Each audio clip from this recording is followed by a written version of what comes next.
Red's day began normally enough.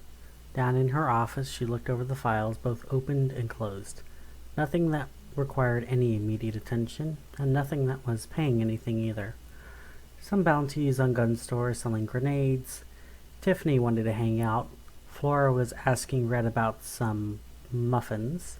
But the last letter was heavy, and it was the most interesting. The stamp on it was from Isle City, and the return address was from Outpost Hotel on Outpost 13 Isle City. Though the address was unfamiliar, that in it itself wasn't unusual, unremarkable, nor uncommon. But the weight added something interesting to it. Opening the envelope, Red saw that there was hotel stationery, an icon of an island with 3 palm trees and 4 coconuts, with golden lettering marking it as the Outpost Hotel. It even had a handwritten motto of "Remember Yourself." The letters below were normal Times New Roman, but the words were anything but normal. Dear Miss Red Prince, we heard of your investigations of the Riley house and of your many successful investigations of an esoteric nature, while also being discreet. We here at the Outpost Hotel have had many misgivings as of late that require someone of your talents to look into them. The strange occurrences began a few months ago, with noises coming from rooms that were supposed to be empty. When we sent both security and staff to investigate, they would find nothing out of place and no evidence that anyone was in the rooms to begin with. This was fine at first, but the noises continued to escalate and would continue, even if we had staff or guests in the room at the time. We hoped by directing guests away from those rooms the incidents would at least not be as visible. But then we had people appear in the hotel that nobody would remember, only for us to go into the check-in records and find out they've been with us for weeks. There's also staff that we hired only to have forgotten that we hired them in the first place, never getting paid for all their hard work. Or there was paychecks we've been sending to staff who had already quit. One time we found 6 months worth of paychecks that were written for someone who hasn't even been alive for over a year. We had also had the nasty habit of forgetting to write checks for our newer staff. And needless to say, when you forget to pay your workers, they tend to stop coming back to work. So we've lost most of our staff over the last 2 weeks, and with less staff we can't keep as many guests. As of the time of this writing, we have less than a dozen staff left in the Outpost Hotel, and less than 20 guests. Our busiest season is just 2 months away, and if we cannot resolve this ghastly business before then, we will not be able to continue to stay in business. We've tried contacting the police, but they have been less than helpful. It's nearly impossible for a police officer to even arrive at the hotel, and the few times they have managed to arrive, they always leave before telling us they couldn't find anything to begin with. Enclosed in this envelope is a ticket to the Outpost Hotel through ferry, and also a payment for your consulting fee. We hope you consider helping us as soon as you can. Signed, Viscountess Victoria Valentine V. When Red tilted the open envelope, inside there was indeed a ticket for a ferry ride from River City to the Outpost Hotel. It was leaving in just a few days, and just underneath the ticket was a single aura, worth 2,000 centi, when her consulting fee was just 200 centi. They really wanted her to be there if they were willing to pay so much so early. Looking over the golden coin, Red couldn't see anything wrong with it, except for a scratch under one of the words of the coin.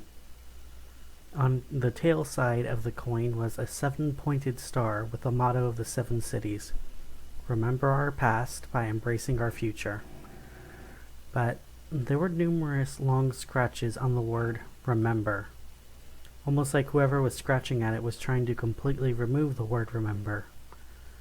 Still, it was a good coin, and it was legitimate, and since it was the most interesting and urgent case on her desk, Red began her preliminary research as she fired up her terminal and began to research the Outpost Hotel. The Outpost Hotel was originally Outpost 13, a fortress of Isle City built in 2648 AUC to help protect the city from threats from Primeval, which had an entrance only 10 kilometers away. However, by 2713 AUC, Outpost 13 was rendered obsolete, and it was sold to an officer who fell in love with the views of the islands, and he converted the fortress into a hotel. Because of the conversion, the Outpost Hotel offered unique amenities not normally seen in hotels of any kind, including a multi-story library converted from the old fort's library, 9 different Martello Towers, 20-meter-tall towers built along the coast that fired cannons at approaching threats from the ocean, converted into observatory towers for watching birds and distant sea life from a safe distance.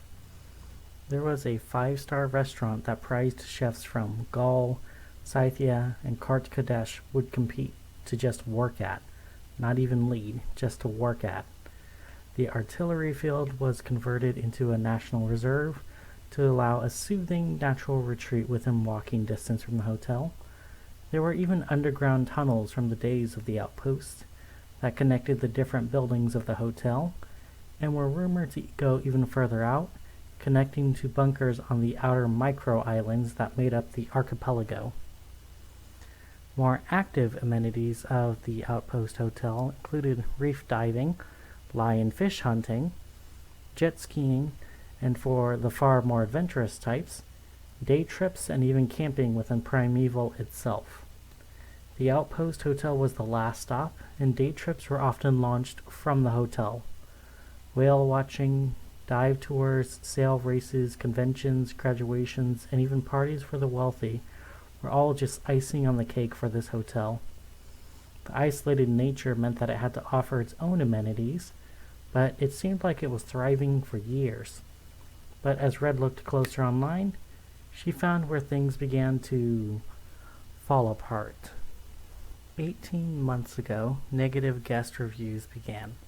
At first, they were small and simple things. The waiter forgot a drink, or food took time to arrive, or housekeeping forgot to change the sheets one night. But as time went on, negative reviews continued to escalate in both quality and quantity. Sitting in a restaurant for over an hour and no one took their order. Rooms were being triple booked and the clerks were unable to even find an alternate room to put them up in. Guests who would be kicked out even after they paid and unable to get a refund because the hotel said that they never signed in. But then, abruptly, the bad reviews stopped. For a while, until 6 months ago, and then they began again. Again, it started in the restaurant about food being forgotten and then escalated to guests being forgotten. But it also applied to the other activities offered by the Outpost Hotel. Whale watchings were canceled without warning nor refund, and other activities were canceled, and now according to the most recent reviews, there was nothing to even do at the hotel anymore. And sure enough, when Red looked into the online booking, every event hadn't been updated in nearly 3 months. So there was no way to even try to book for anything. So now the important questions were all here, just from her preliminary research. And what happened 18 months ago that triggered this? Then what fixed it last time but couldn't fix it this time? Why is it worse this time around? Why isn't anything being updated? And of course, with all the negative reviews from the guests, but not a single one mentioned loud noises in the rooms. And the strangest of all was that there were no reviews from the employees nor former employees.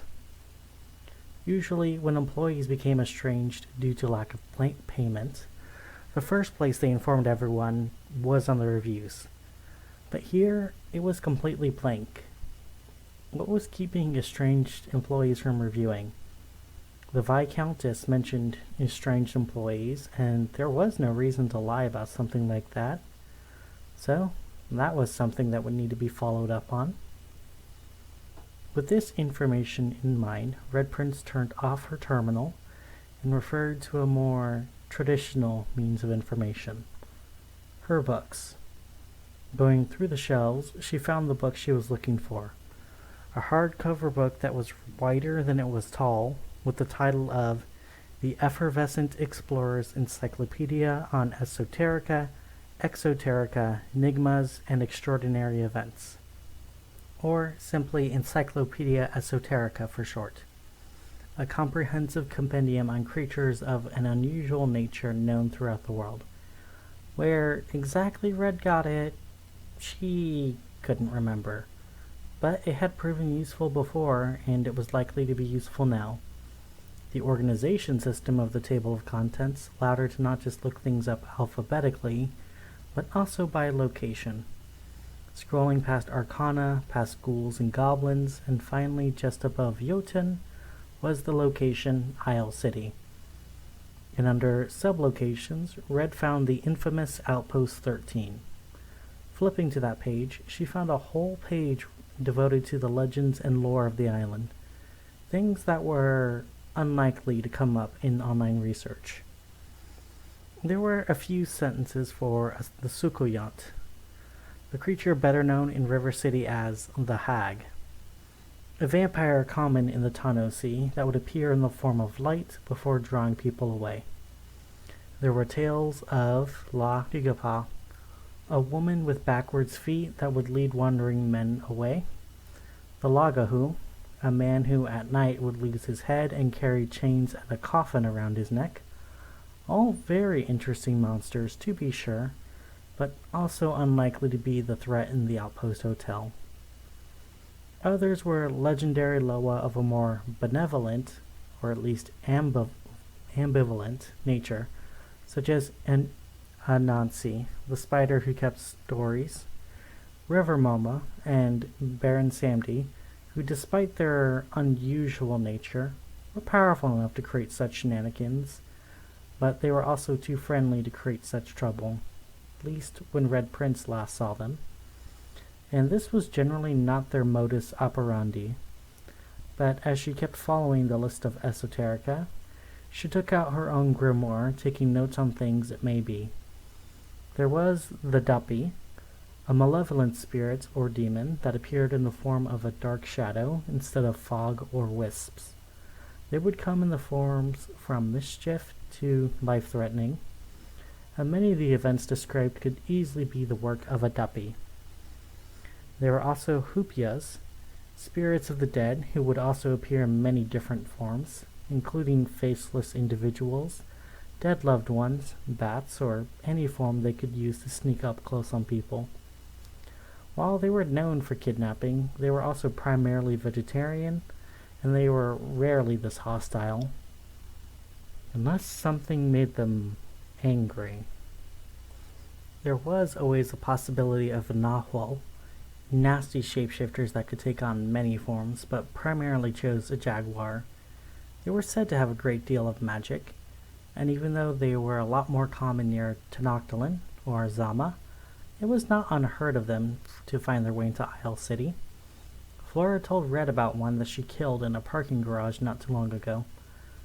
Still, though, they were better known for leaving people dead, not in a dismal state. But Red still considered the possibility. There was also a possibility of a sorcerer.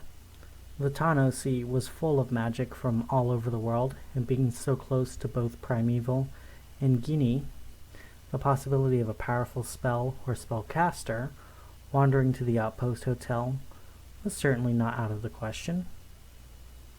Or, of course, there was the possibility of a zombie.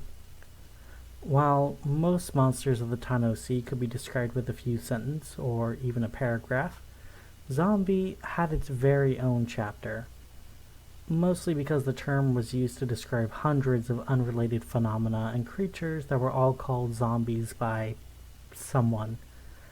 The zombie of the Tano Sea were, thankfully, a little more straightforward. a resurrected dead person, or someone near death, who was bound to serve the one who brought them to life. They were often described as listless, forgetful, and obedient. So, the possibility of the staff being replaced by zombie was a very high possibility. But the problem, though, was if they were all replaced by zombie, then someone had to have replaced them all. Closing the Encyclopedia Esoterica, Red Prince continued to write her questions down in her grimoire. What was the cause? What is the motive? Who stands to benefit? Was the source esoteric, exoteric, enigmatic, eldritch, or extraordinary? All these sources, much like convergent evolution, could have the same end result, but a very different path to get there. What does the line, "remember yourself," mean? When Red read that, it felt like something in her head was trying to move through cobwebs. The Outpost Hotel is once one of the most exclusive adventure hotels on the planet. Not just the 7 cities, but on the entire planet. But now it looks even more poorly run than those moldy motels that money laundered for the mob.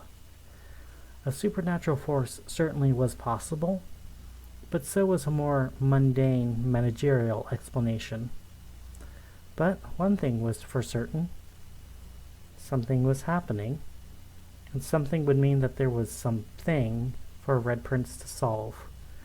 Red Prince began to prepare to leave. Locking up her office, she texted her sister.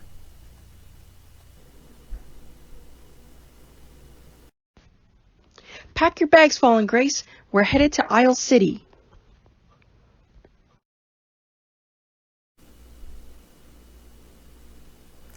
On Friday, both Marceline and Fallen Grace sat on the bus traveling to the ferry. The bus was a normal bus, a bit short, only 6 rows long, but every row had a charging station for phones, and most importantly, Marceline had privacy while the bus made other stops within River City before heading to the ferry.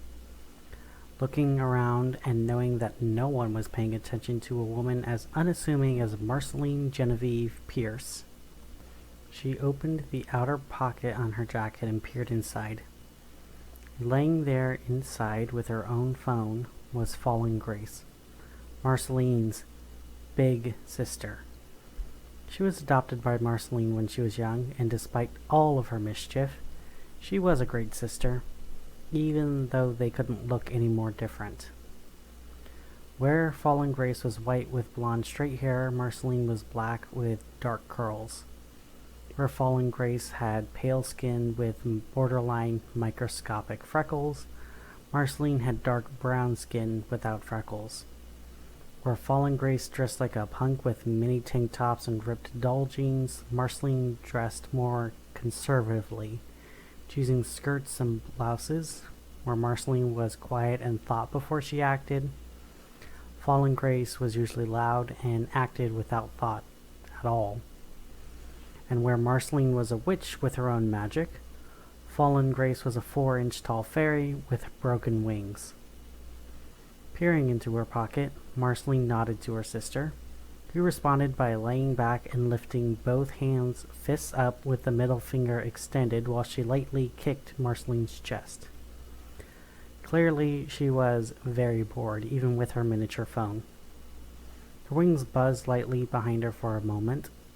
Most Florian fairies had 4 wings, 2 on each side, similar to a dragonfly, that allowed them to fly with great speed and stability in all 3 dimensions.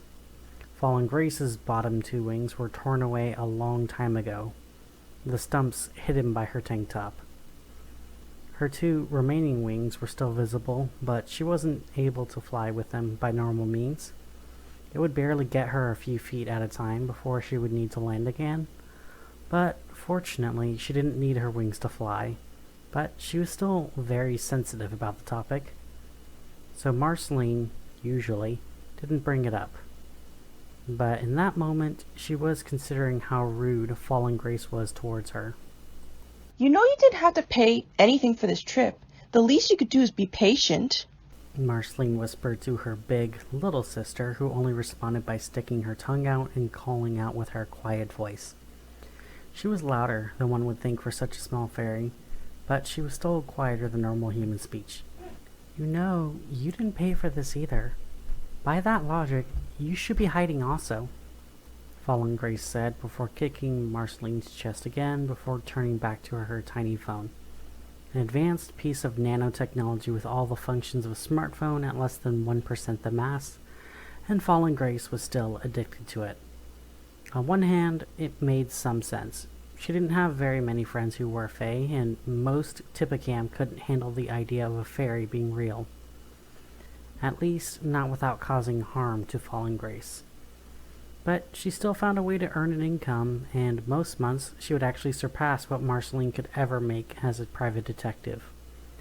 Her source of income? Social media. Specifically through Share My Day, a platform that thrived off of videos and photos primarily, with some text posts. It turned out while most Tippecam couldn't handle the idea of a fairy being real, they could handle the idea of a fairy through social media, and would watch her videos of her struggling to do tasks in a world too big for her, or watch her pretend to be a perfect, pretty, prissy, pixie princess persona. In all the years Marceline had known Fallen Grace, the only thing that was accurate about her persona was that she was a princess. But the persona sold well. Advertising for her videos were high, and she also made money making personalized greetings for others. While Marceline didn't understand how that all made Fallen Grace so much money, she was willing to accept it.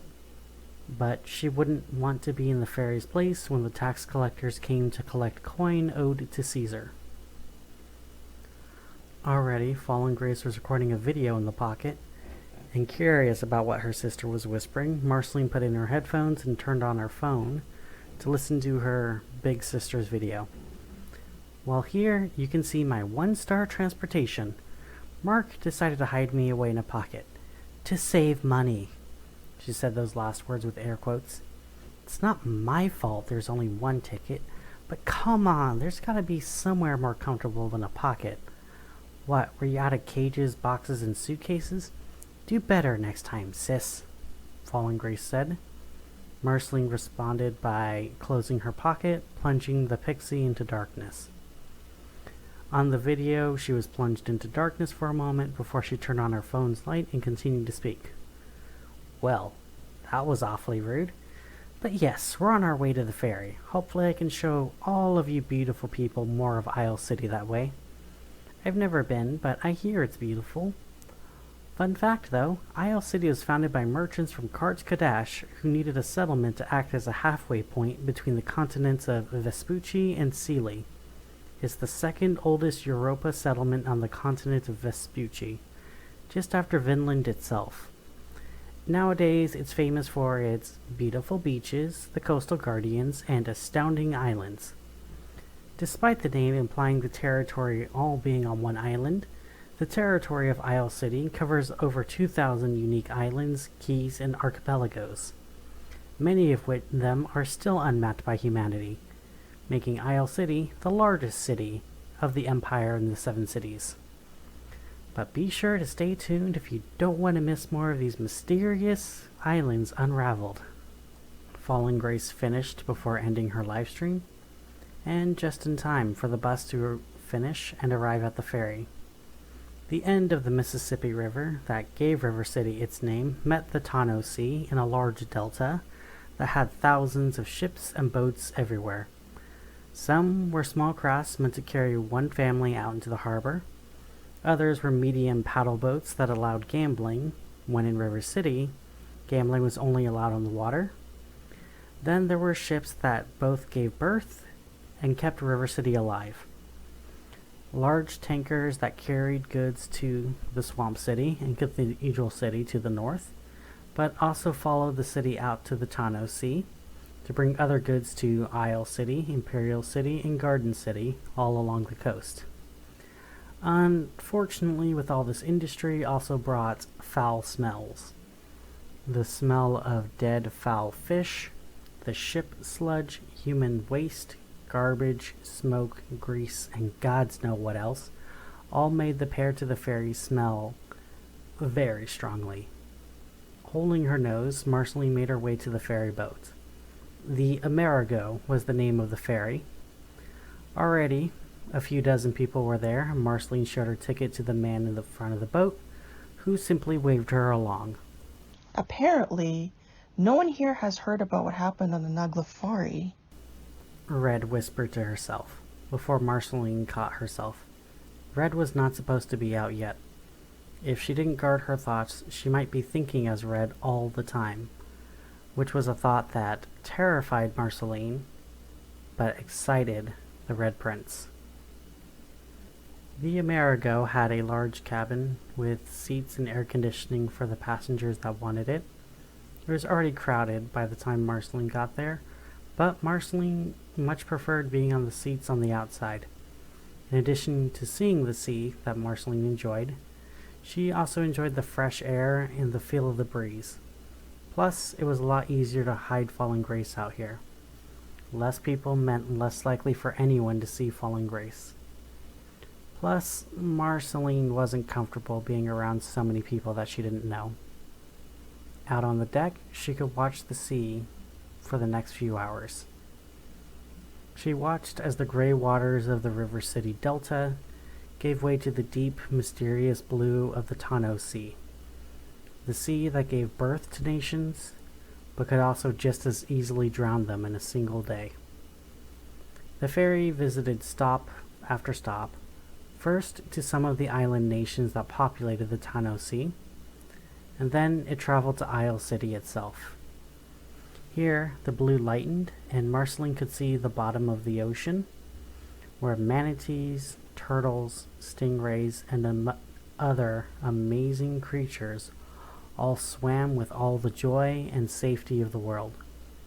Peering over the deck, Marceline noticed if she looked closely, she could see some of the more hidden creatures of Isle City, those that preferred staying on their side of the veil.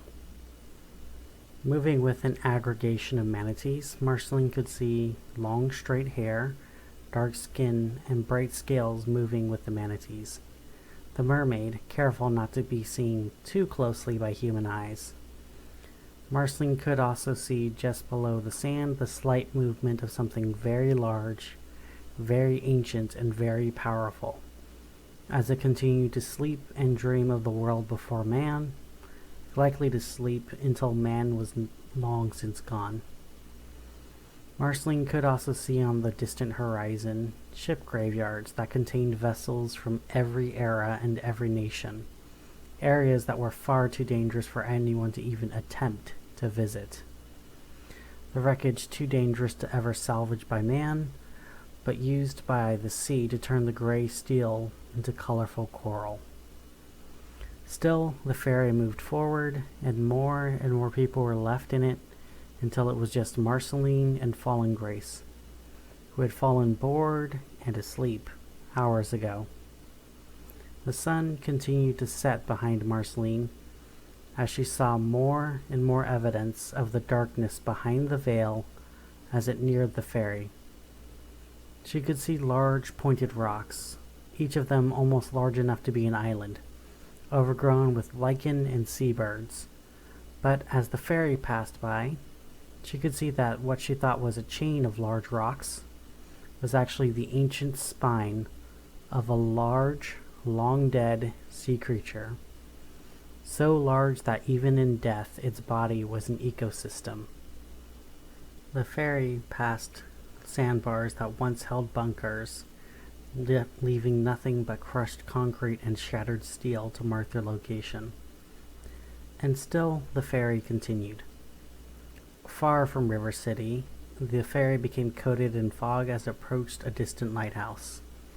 As the Amerigo creeped forward, Marceline noticed that the entire ocean was coated in fog. The ferry was like it was floating through a cloud as it approached the distant dock. When the ship docked, a crackle was heard over the intercom, while the, presumably, hidden captain announced, "End of the line. Outpost Island." Taking her things with her, Marceline walked onto the creaking dock while following it down. She watched as the dim light of the ferry grew further and further away, soon disappearing. Turning away from the now forgotten ferry, she faced the lighthouse, her only guide to where the hotel stood. There was no one on the dock, no one waiting, and no one doing anything. There were no boats, no ships, nothing. Not even ropes or crates. Just fog, the creaking of the wood, and the splash of hidden waves. A perfect place for Marceline to change. Carefully taking off her jacket, she opened her suitcase and removed a familiar jean jacket. Running her hand across the golden crown on the red background, the first patch of her jacket, she slipped her arms through the jacket, and she felt a familiar flood fill her. Deep breath in, deep breath out. Her stance felt different. Deep breath in, deep breath out. Her hair retracted into her head. Deep breath in, deep breath out. The cut of her clothes changed. A final deep breath in, and a final deep breath out. Where Marceline once kneeled, the Red Prince now stood. Now, let's get started, she told herself. Slipping her jacket for the weather over her jean jacket, she went forward. Normally, the cut of her clothes changed a lot more during a transformation, but she still needed the warm clothes on this island, apparently. The Tano Sea was very warm, so warm that people could swim year-round. And Isle City was often called the city with no winter around the world. But here on Outpost Island, the Red Prince could see her breath, and the fog was almost freezing even through her jacket, as she strode towards the distant light. A path leading up to the hotel was wide and well paved, but at the edges she could see scrub grass was growing, and she could see the shadows and silhouettes of crabs and rats scavenging just beyond the path. No one had bothered them for a long time, and now they could hear her, and they were trying to scamper out of her way. Approaching the hotel proper, Red could finally get a clearer look at it through the fog. It did resemble the pictures in a way. A large multi-story building with white marble and large windows with a lighthouse jutting out of the top, a bit awkwardly. But at the same time, it looked nothing like the pictures. In the pictures, the curtains were open, making the hotel look inviting. It was sunny, the sky was blue, and it was crowded. This hotel had closed curtains, no visible sun nor sky, and no people. Red could even see long red and green streaks from the windows. Mildew, rust, and other discolorations were starting to spread from the windows, streaking down. Much like the hotel itself was crying tears of blood. And the worst part of all of this? The silence. At the beach, there were still the sounds of waves. And on the paths, the rats and crabs made small scrabbling noises. Here, at the entrance, there was nothing. No air conditioning, no scrabbling, no buzz of electricity, no people. Just silence, as the slowly rotating light of the lighthouse above faded in and out like a phantom. And, of course, there was still no one to greet the Red Prince. A thought flickered through her mind. If there was no one to greet her, maybe they all left. Letters take time to travel, especially letters from areas as isolated as this one. She could head back to the dock, wait for the ferry to return tomorrow, and she could head back home. It would be safer and a lot nicer. But something pulled on her to stay. She felt her hand rise to the knocker like a magnet. Marceline was scared, but the Red Prince? She was only strong and wise, and she had a job to do. Grabbing the knocker, she knocked 3 times. Just afterwards, the door creaked open, and deep inside the dark, a voice croaked out. "Come in." Red Prince stepped forward into the darkness of the Outpost Hotel as the door slammed shut behind her, sealing away all the light of the outside world.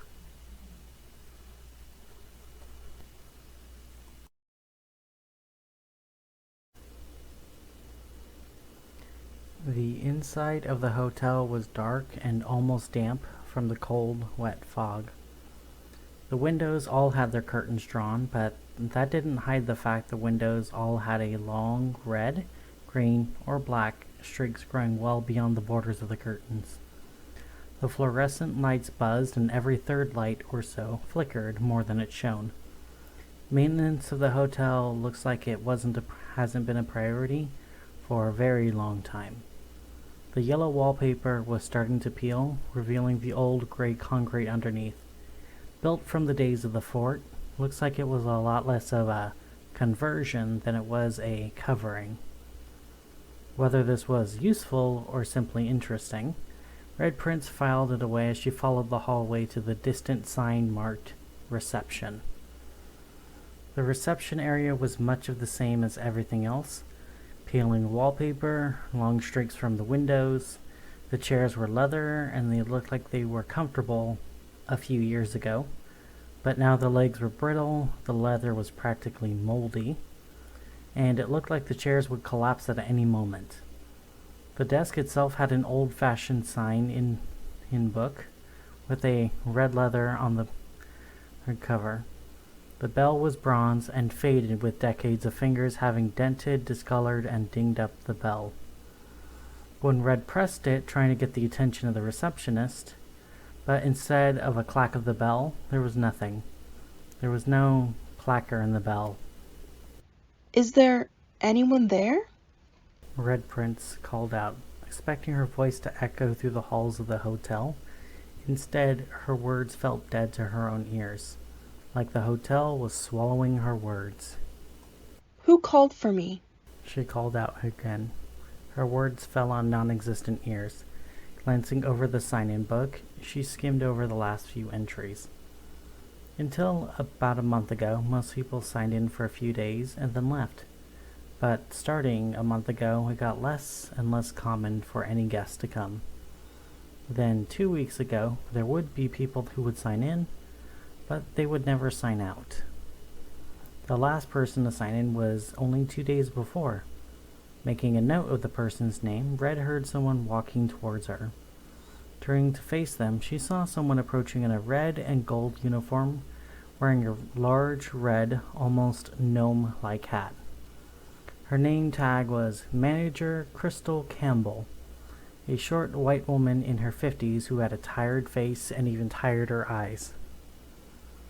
"Welcome to the Outpost Hotel. Sorry about the wait. We've been a bit short-handed in these unprecedented times," she said in a tired voice until she saw Red's face and her face lit up. "Oh, you're the detective.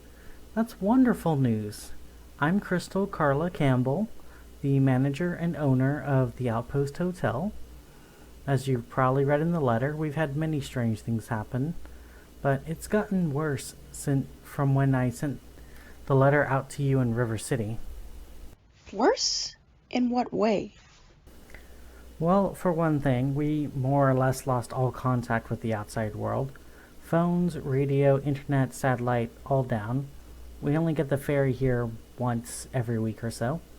So pretty much all of the staff and guests have left now, except for me. So we're very close to closing these doors down for good. Plus, the weather won't change. The Outpost Hotel is primarily powered by wave dynamos and solar panels. However, solar hasn't exactly been reliable lately, and we've been having issues with the wave dynamos. So, power failures have been happening often. But I have a cottage set out for you. Some of the hotel's rooms are actually small cottages meant to be enjoyed by the guests. You'll be in one of our best cottages. Red nodded and raised a hand. That sounds wonderful, but I have a quick question for you, please. Oh, what is your question? Does the black moon howl? I don't know. Does it? Crystal responded while Red shook her head and let out a sigh. Only beneath her cowl. It's a simple test to see if you're human or something else. But you passed. So let's see this cottage. Red said, following closely behind while Crystal led the way through the dark hallways. The dark, dank concrete made Red Prince feel like she was being watched. She kept her hand against the wall, helping guide herself through the darkness. An old trick for getting through dark places was to keep your hand to your right until you needed to put your left on the wall. While running her fingers on the right wall, she felt an instinctive wince flow through herself. Kind of like expecting there to be a step in the dark and you miss it. Not quite sure where it came from. It was an almost Pavlovian response. Like something in the Outpost Hotel was familiar, and it was driving her to flinch, like something was attacking her. Still, though, nothing happened. There was just the quiet of the hotel and the shuffle of Crystal's feet. The door outside led to a brick path that was cold and foggy as anything else on the island. Red Prince couldn't see much beyond the path, and Crystal just ahead of her. She could hear the scrambling of the rocks just beyond, but she still felt that tingle in her mind. There was danger beyond, and she could feel herself tense, expecting something to occur. But nothing ever did. The vermin didn't scramble closer, and Crystal led Red to a small cottage. It sat on a dock directly over the water, a lantern beside the door keeping it lit, and oddly enough, there was a semicircle of white sand just in front of the door, making a sealed half circle around the doorway. Here, Crystal turned to Red to speak. Here is where we depart. This key here should open all of the doors in the hotel, and I will probably be in the manager's office. If the phone is working inside, just press 1 to get to me. Crystal held out a brass key to Red, who took the key, running her thumbnail across the ridges of the key. That feeling of familiarity returned as she turned to speak to Crystal once again, only to realize that she had vanished.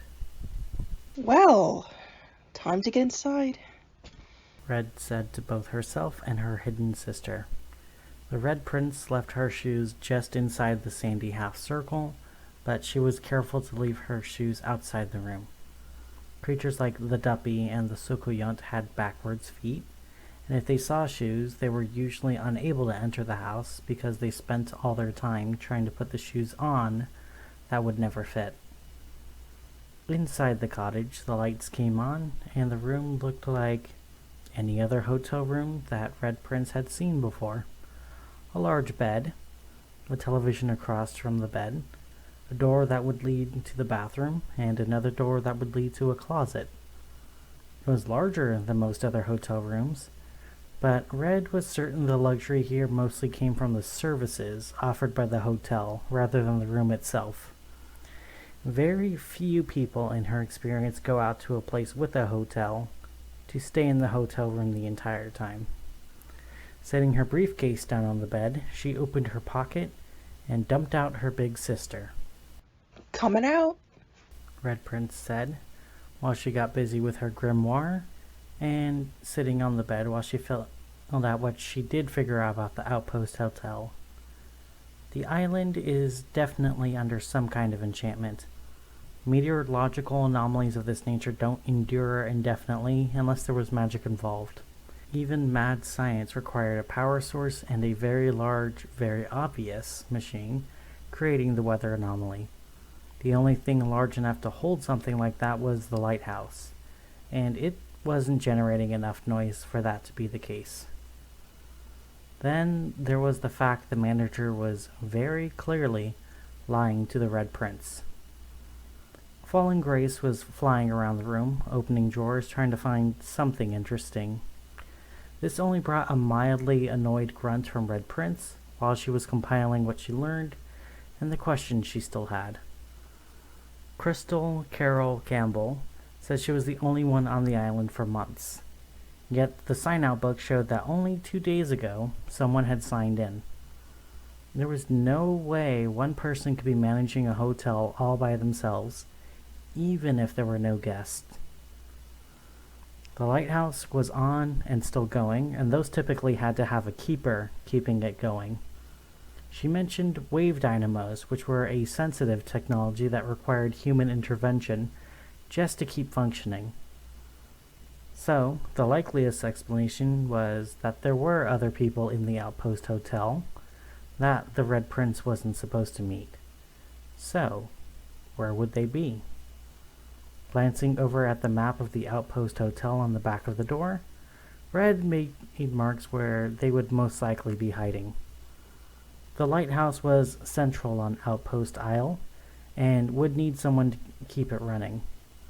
If there was no one running it, there may be clues on what is happening on the isle. In her experience, most magical threats enjoyed being in a tower or in a dungeon because it was where they felt the most comfortable. The next likeliest place to find information was the library. Libraries, in addition to being places of learning, oftentimes were also places of sanctuary and were used to store not just information, but also secrets and sometimes people.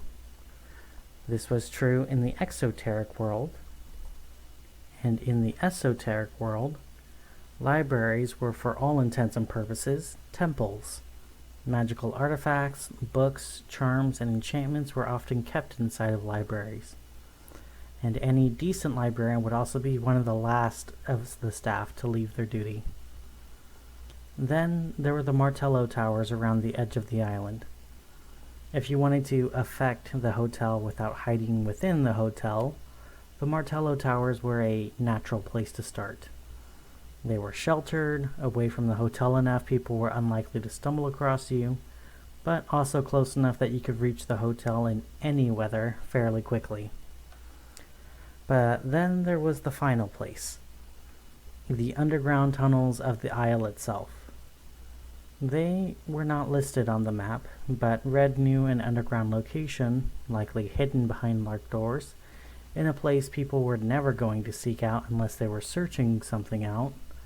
But oftentimes these places were also the last refuge. When everything else failed, people would hide underground hoping to survive long enough for help. But underground places were also dangerous without esoteric threats.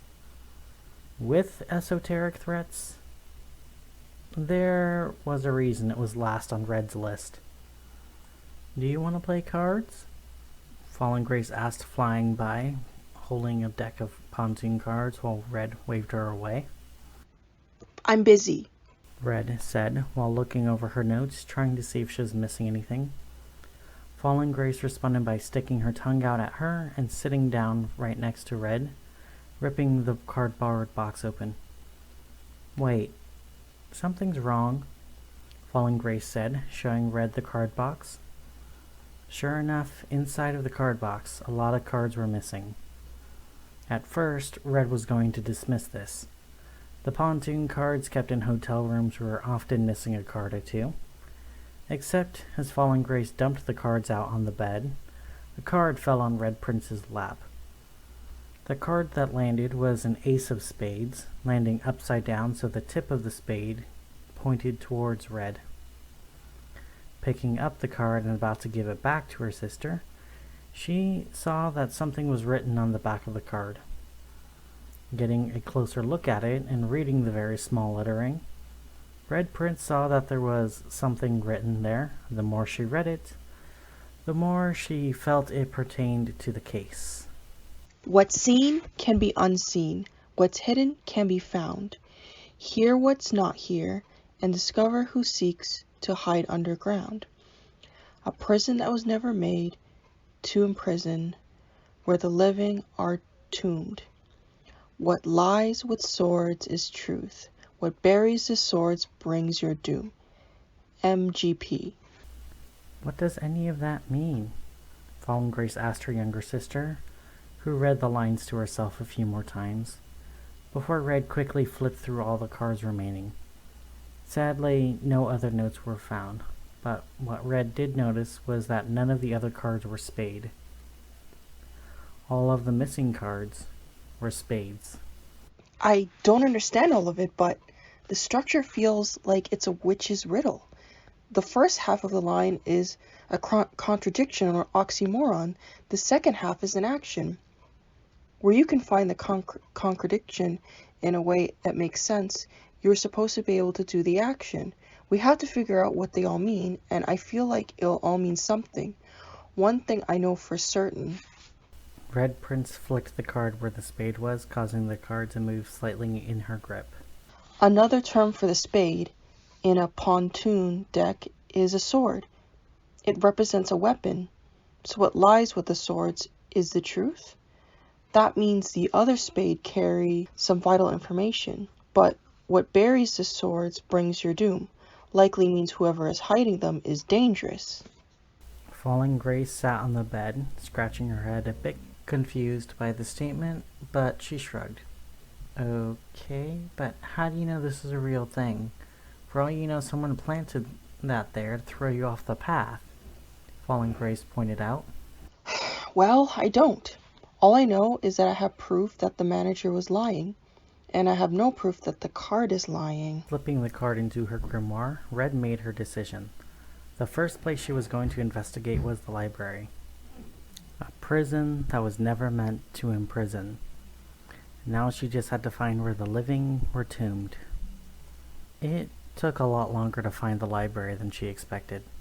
Even with Fallen Grace staying with the cottage, promising not to get caught, it still took so much time. The map didn't account for heavy fog, and more than once she entered the wrong door in the hotel until she finally made her way to the library. The library was crowded with shelves and books. The lights here took time to warm up, but they brightened and made it feel safe. Well, safer. Even in a place like this, Red Prince felt at home in the library. It was where she could get away from her grandmother, and it was where she could find answers to all of the questions in the world. And it was here it could be quiet while the rest of the world was screaming. Still, looking over the circulation and the books themselves, she couldn't find anything. There was no evidence anyone had been here recently. A thin layer of dust covered everything from the books to the computers. The circulation desk didn't hide anyone, and nothing stood out to the Red Prince as particularly magical nor esoteric. There was no restricted section, no history section, and nothing that screamed esoteric or occult to her. After giving all the books a long sweep, Red thought about it for a moment. Where would she hide a note that only she would find and no one else would throw out nor likely to check out? After thinking it over, she had her answer. Heading to the reference desk, she lifted the big atlas of the world and flipped through the pages. Sure enough, in the pages of the atlas was another spade card. Removing it from the pages of the book, she flipped it to the front. This one was a 2 of spades, the deuces, and checking the back of the card, Red Prince was able to find something that she thought would be helpful. The darkness seeks out the light. The photograph fades before it forms. A hearth has no heart. It spreads from where the hungry swarm. The black moon screams with no voice here.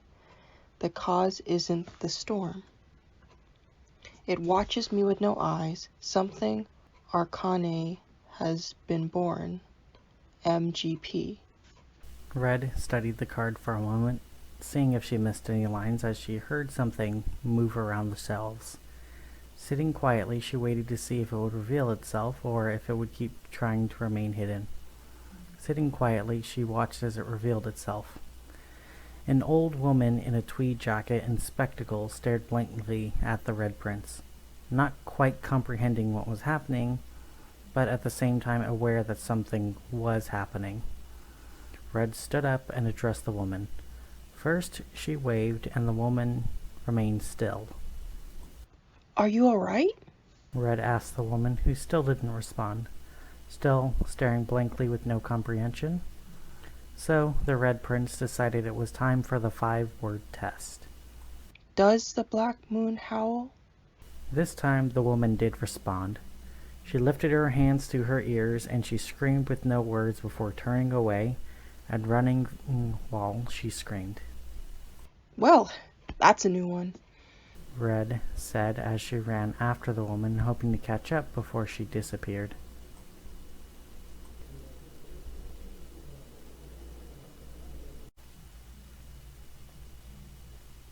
The mysterious woman ran with great speed and practice that belied her apparent age.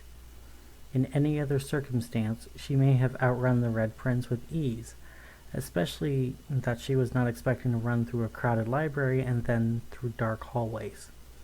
However, the woman's running also couldn't stop her screaming, wordlessly and with great pain. The kind of scream that came from a place of intense pain. The Red Prince had heard many screams in her life. Fear, happiness, anxiety, from being overwhelmed, from being underwhelmed. Pain, pleasure, from the cold, from the heat.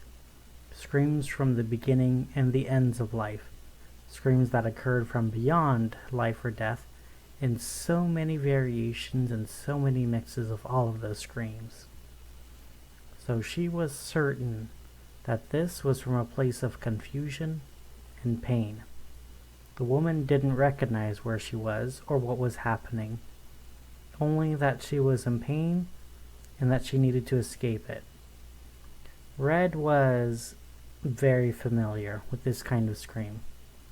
The woman would need help, and that was more important than the case, but odds are this would also help her case. As she pursued the woman down the hallways, as the woman ran into the employee-only section of the Outpost Hotel, and Red followed, mere meters behind. She slammed open the door to the employee stairwell, and she heard the woman's voice echo from below. Taking the stairs 2 at a time, the Red Prince made it down the first flight before she could make it no further. The stairs were gated off with a mesh of metal that at first she thought was black iron. Running her hand across the metal, she realized it was something else. The metal was as cold as ice, and it was rough to the touch, like cast iron. But cast iron didn't feel this dense.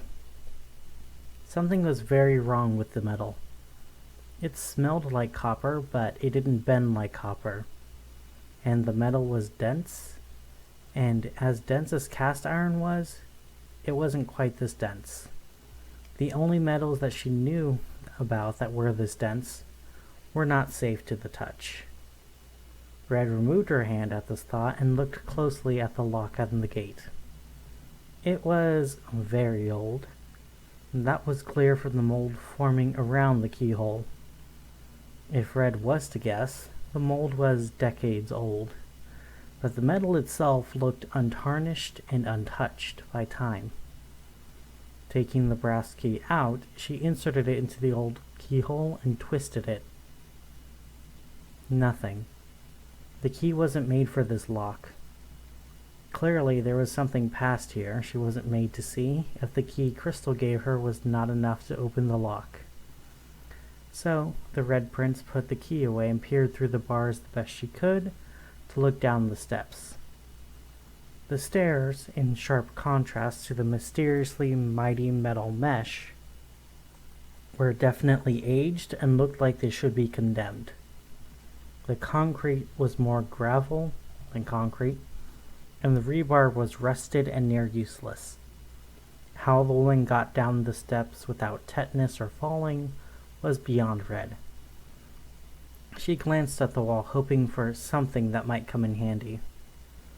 The wall just beyond the mesh was in faded yellow paint and marked it as Outpost 13, Sublevel 1. These stairs weren't a part of the hotel, they were a part of the fort. They were probably fenced away for the safety of guests and staff. So the question remained, how did the woman get past the gate? The worst part of the experience wasn't the gate, nor the stairs. It was the fact the woman's scream still echoed up to the Red Prince. It grew further and further away, for sure, but she was still certain the woman was still screaming and still running, getting further away. Come on, Red, think!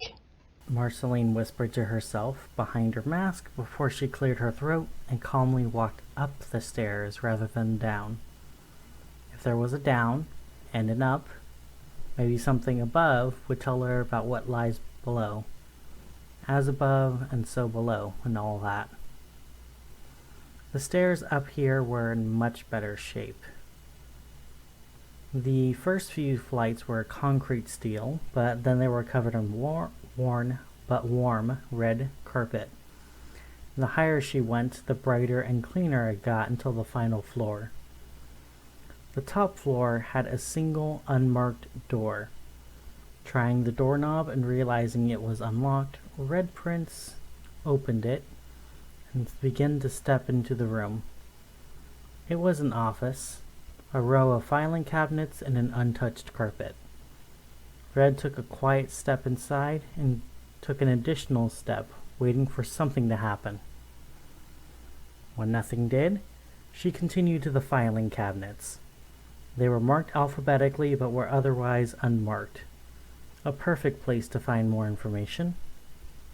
An almost too perfect place to hold information.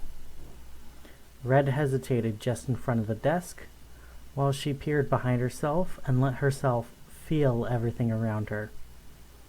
She could smell the distinct smell of rusty pipes, but she couldn't hear anything but her own desperate heartbeat. And as much of a bad feeling the room was giving her, she had no reason to distrust the room either. So, pushing down her anxiety and paranoia of the room, Red Prince strode past the desk confidently and checked the filing cabinets.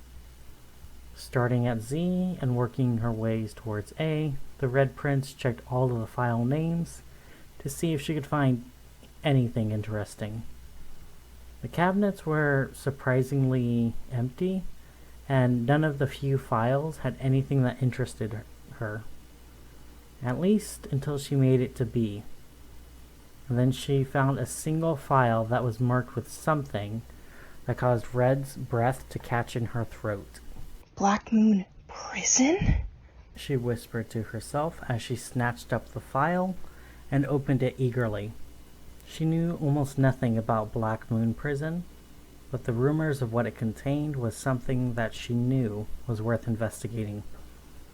The very idea of a possible cure for her parents' curse was enough to make her forget the case and the possible dangers of the Outpost Hotel. Tearing open the file and almost ripping the folder from her speed, she read the words on the page as her heart sunk from what she saw. A click was heard as the door was closed and then locked. She didn't even need to check it. She knew that it was closed.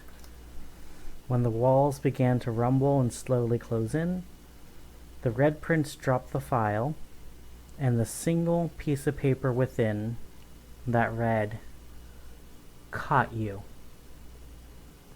Red Prince quickly glanced at the walls as they grinded and moaned as they closed slowly on her.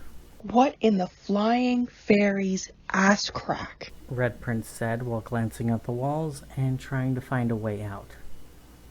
First, she tried the obvious and tried kicking at where the doorknob was on the door, one of the weakest points of the door. But even with her esoterically enhanced strength, the door didn't shake in the door jamb. So she would have to try something else. Maybe the walls were an illusion, she thought as she ran to them all, quickly giving them all a firm smack. There was only a sting in her hand and the loud smack as the walls only got closer. So they're not fake, and the way back isn't the way out. What if there wasn't a way out? Then she may have to die in this place. Red Prince heard crashing while the walls finally knocked over the filing cabinets out of the way, leaving a cascade of papers all over the floor, all of which repeated the same two words. Caught you. The papers mocked her, while Red Prince racked her brain for another way out. If there was no way out, she would have to make her own way out. First, she reached into her pocket to remove her fountain pen and picked up one of the papers. She could make a sigil to open the door. It would be quick. All she would have to do was write the words. But when she tried to write on the paper, the pen didn't write anything. No ink was coming out, no matter how hard she pressed into the paper. The walls closed even closer. Now close enough, if she wanted to, she could stretch both her arms and touch two different walls. If there was no ink, what was she to do? Holding the pen in her hand, she looked down at her wrists. If there was no ink in her pen, she could always provide her own ink. Desperate, Red prepared to press the pen into her skin when a thought occurred to her that gave her pause. A piece of advice her Nama always gave her. Blood freely given can be freely stolen. There was a chance, however slight, that whoever was causing these walls to close was aware of that statement and wanted the Red Prince to freely give her blood for their own purposes. A lot of dark magic depended on people giving a willing sacrifice of a part of themselves that led to a loss of the whole. The most powerful spells couldn't depend on body parts that were stolen, lost, or found. It had to be freely given. So, if this was another trick, then the Red Prince would have to outsmart that and think beyond the physical or the metaphysical and begin to think pataphysically. Now looking at her situation with new eyes, the Red Prince examined her situation. The four walls were closing in even more. It would be less than a minute before she was crushed. But that was the least important part of the situation. The way in was standing behind her, and below her were the mocking words of the one who tricked her into the situation. A situation that she walked herself into. If she got herself in, then the way out was something she would have to find for herself. And if there was no way out forward, backwards, leftwards, rightwards, or downwards, you looked upwards. Looking up at the ceiling, the Red Prince could see he barely concealed behind the wallpaper was a square, likely a trapdoor and a way out. Standing on the filing cabinet, the wall almost pressed against her as she took her fountain pen and cut through the paper. Sure enough, it was a trapdoor, and pushing it up, it was locked. Of course it was unlocked, otherwise thinking pataphysically wouldn't have worked.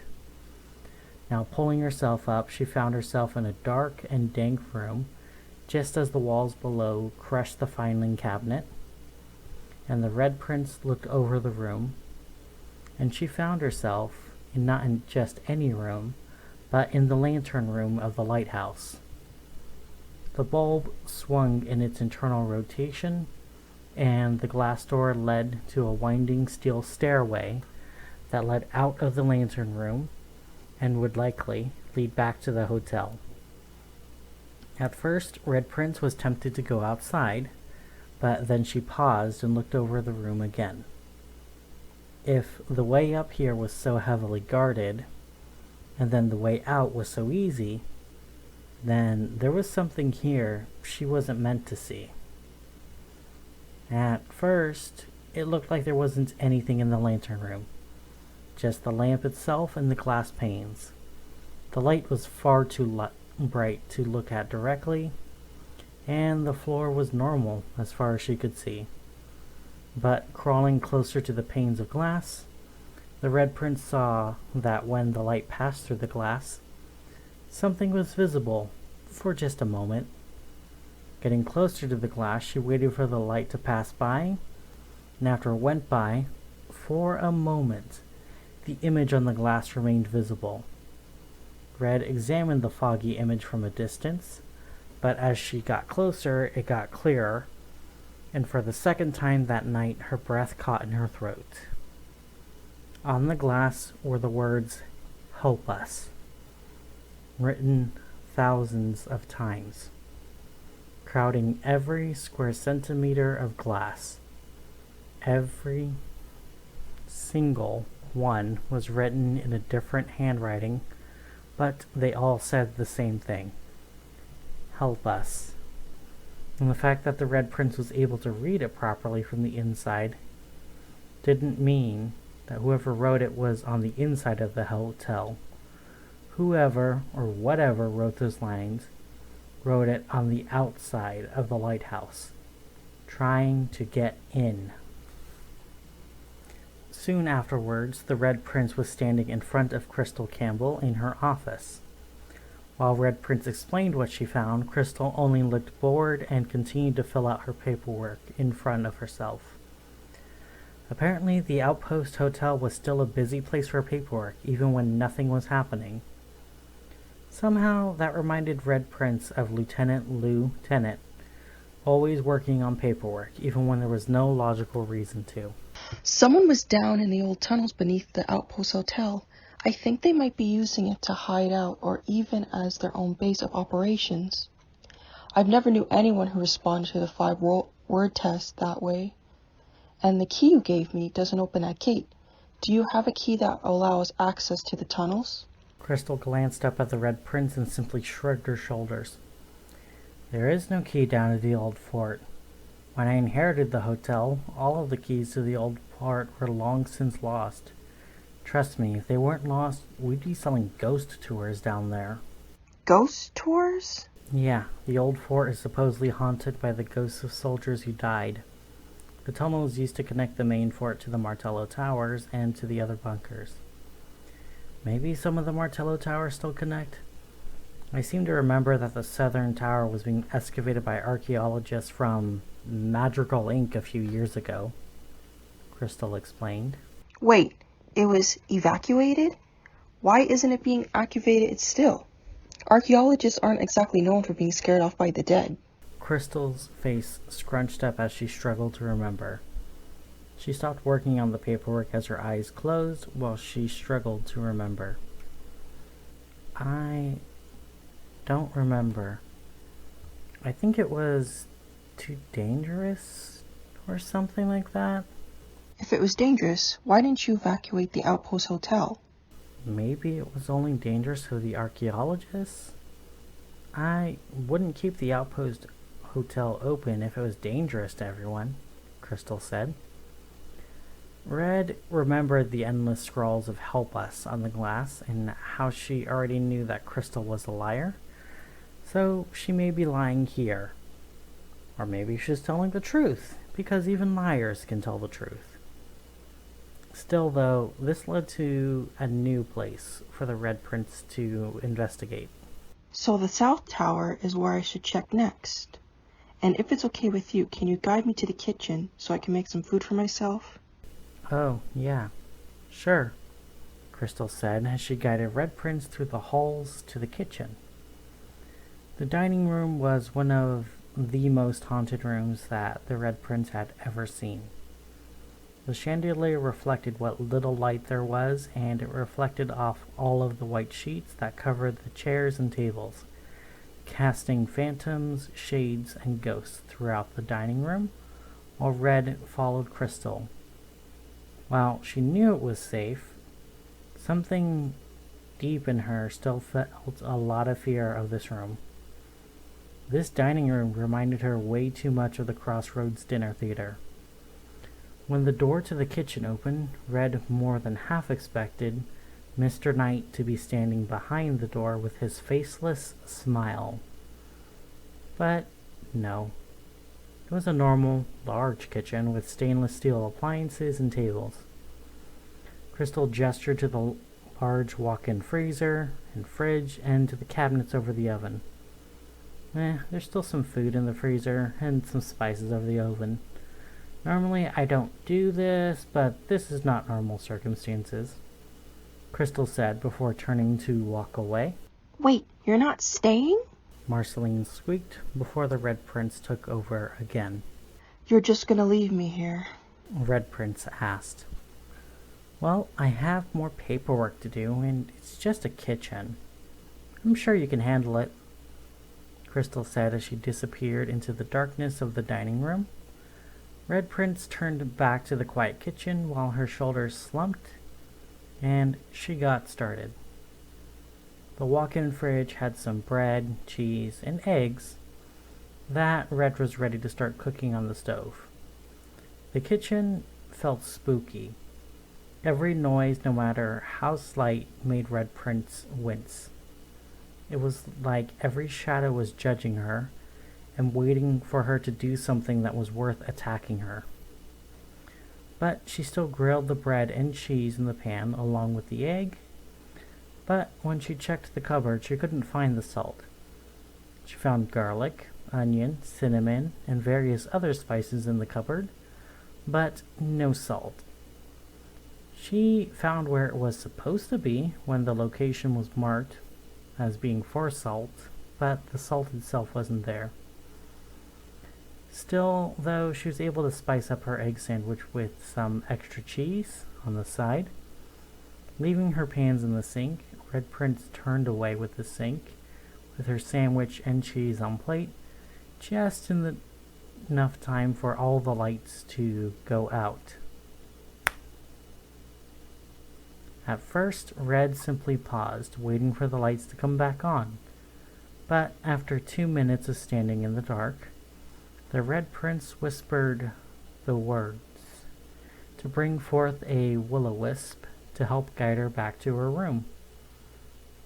After speaking the words, a small white light appeared a few feet in front of the Red Prince to light up the kitchen.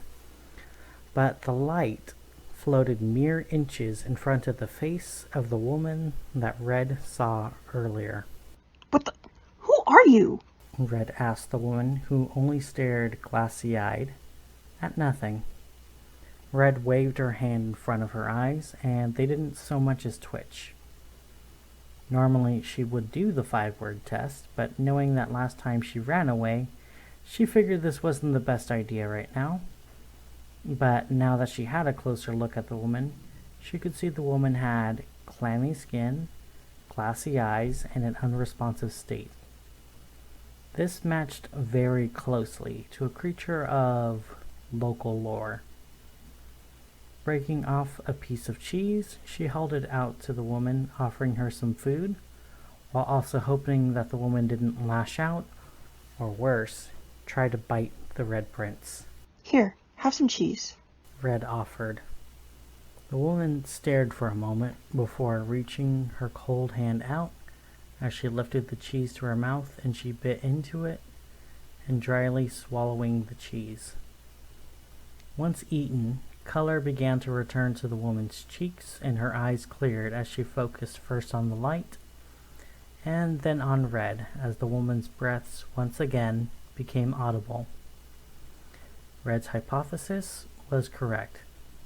The lack of salt in the kitchen, the hidden ocean, the woman moving quietly as a shadow, fearing the howl of the black moon, the cold, clammy skin, and apparent illness of body, mind, and soul.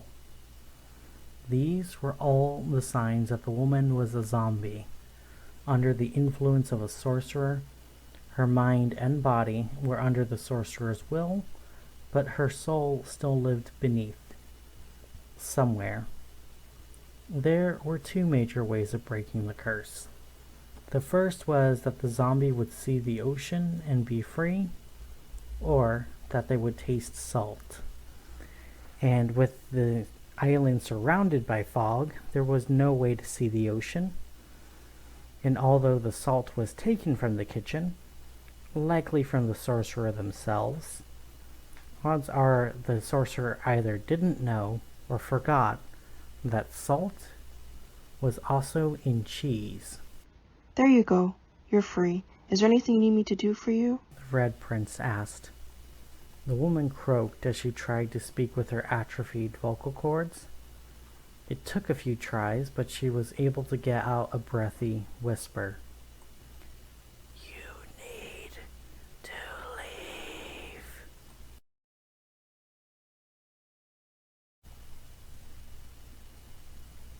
The woman didn't speak after that quiet whisper, but she did walk with Red back to her room. Red carried the sandwich in one hand and held the woman's hand with her other hand. The woman was definitely confused, but she seemed to want to stay with the Red Prince. But any attempts to communicate at first seemed to be less than helpful. Latin, Nahuatl, Imperial Sign Language, or ISL, only drew blank stares. And before Red could try Astorian, something deep in her heart told her that was a terrible idea. So she stuck with the common Creole of the imperial cities, which at least drew recognition from the woman's eyes. Now at the cottage, Red stepped over the line of white sand and the woman followed. The woman seemed to understand that the line of white sand wasn't supposed to be disturbed, so she likely knew what was happening. Fallen Grace, I'm back. Fallen Grace flew by hearing that, and seeing the woman, Fallen Grace sighed. Did you remember to get dinner? Well, I found a woman I needed to bring back to the cottage. Mark, not again. I told you to text me if you're going to bring over company so I could leave. Red's cheeks and ears turned hot as she responded. Not in that way. Crystal said there was no one else on the entire island, and yet I was able to find her in the kitchen, but before that, she found me in the library where I found another card. The woman stared at Fallen Grace, and she reached out a hand like she was unsure if the fairy was real or fake. She was paying a lot more attention to the fairy than to the words said by Red Prince. Her fingers dangled near where Fallen Grace was hovering as she reached out, only for Fallen Grace to fly out of reach with practiced acrobatics. Don't touch me, she warned the woman. And Red was very familiar that if Fallen Grace didn't want to be touched, someone was likely to lose part of their body. And a Luke? The woman rasped out. Fallen Grace hovered a foot in front of the woman's face, and her hands dropped, fascinated by the floating fae. Ah, na dwin gad dathve, Fallen Grace responded in Kimreg. While neither the Red Prince nor Marceline were fluent, she did understand that Fallen Grace said that she was a fairy. Looking at the way the woman understood Kimreg, and seemed more relaxed speaking to Fallen Grace than she did with Red Prince, it looked like the Fallen Grace could help the woman a lot more than Red could. Would you be more comfortable telling Fallen Grace what happened? She asked the woman. The woman looked at Red and then at Fallen Grace, only to look back at Red, at whom she nodded at. Wait, what? Why me? Fallen Grace asked her sister.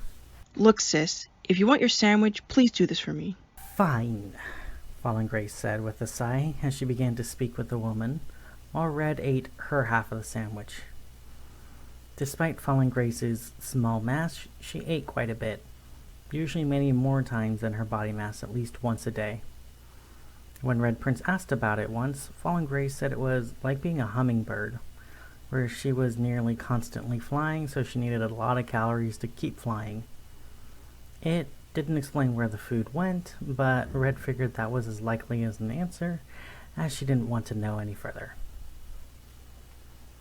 After nearly an hour of chatting with the woman asked to go to the restroom, and Fallen Grace flew over to Red and sighed before speaking. Well, it was hard to get anything out of her, but very complicated story made simple. She doesn't remember who she is, why she's here, nor what made her like this. What I did manage to figure out is she felt safest in the underground. Any idea how she got into the underground? The only way I found there was barred and gated. No, she just mentioned that the Outpost Hotel was designed by Johann Contriver Sr., so I am pretty certain it was one of his infamous secret paths, Fallen Grace said. Fuck. Red Prince said. Johann Contriver Sr. was an architect and serial killer who specialized in creating literally hostile architecture that was full of trapdoors, false paths, hidden tunnels, and impossible puzzles, all meant to either torture or kill unwanted guests. He had built over a dozen buildings under his name and likely dozens more under pseudonyms. He had a very odd modus operandi. He insisted every trap had to have a way out, not just for him, but so that anyone who could think like him could escape. He was also exoteric and typicam as they came, so as odd as the traps and passages were, they were based in regular science, no magic nor mad science. So that was definitely Cassandra's curse there, being aware of the threat, but not being able to do anything about it. And the final and most disturbing part about Johann Contriver's architecture was that the owners commissioned all of the hostility. Even though the engineer was eventually caught and in trouble, it didn't stop the fact that there were so many people who intentionally sought him out because they wanted what he could do done for them. Is there anything she said that you think might be helpful? Well, she mentioned something about a tower to the south that was excavated but then abandoned quickly. Maybe start there? Thank you, Red said as she made her way to the restroom door, and she knocked on the bathroom door. It had been nearly 10 minutes and she didn't hear anything. Are you alright? You've been in there for a while. When Red got no response, she knocked again and still no response.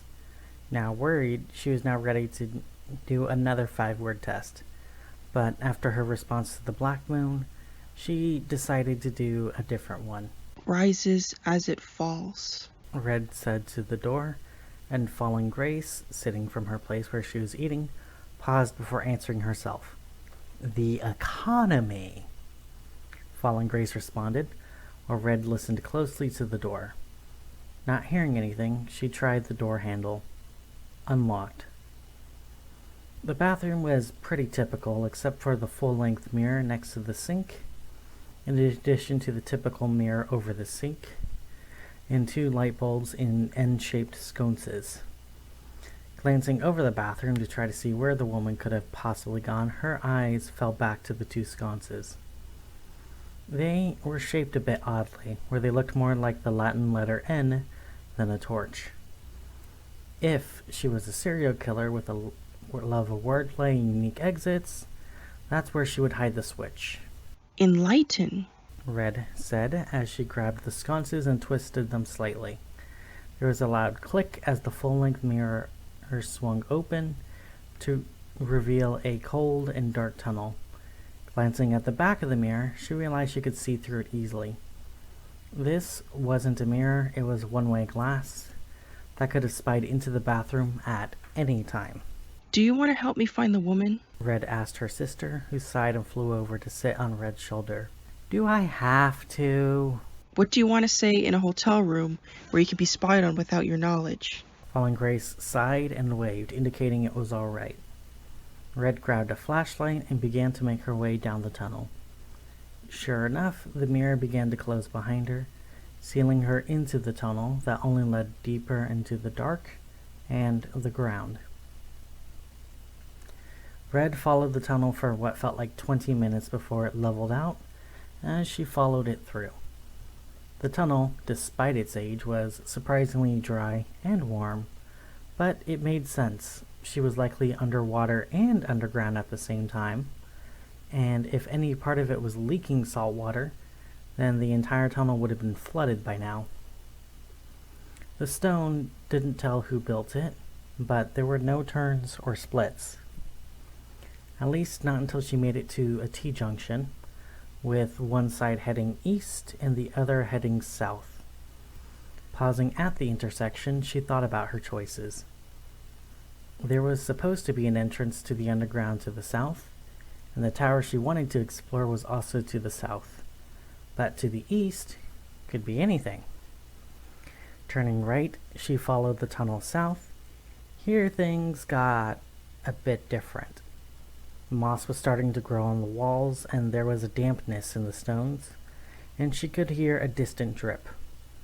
Water was getting into this part of the tunnel, and that could easily be a threat to her. The tunnel continued south and down some, until Red's flashlight flashed over the half-flooded tunnel ahead. The water was still and dark, with no way to see what was in it, if anything was in it. She was about to turn back until her flashlight flashed across something white on the other side. Sure enough, only 20 feet ahead there was a white shoe with something sticking out of it on the other side of the shore.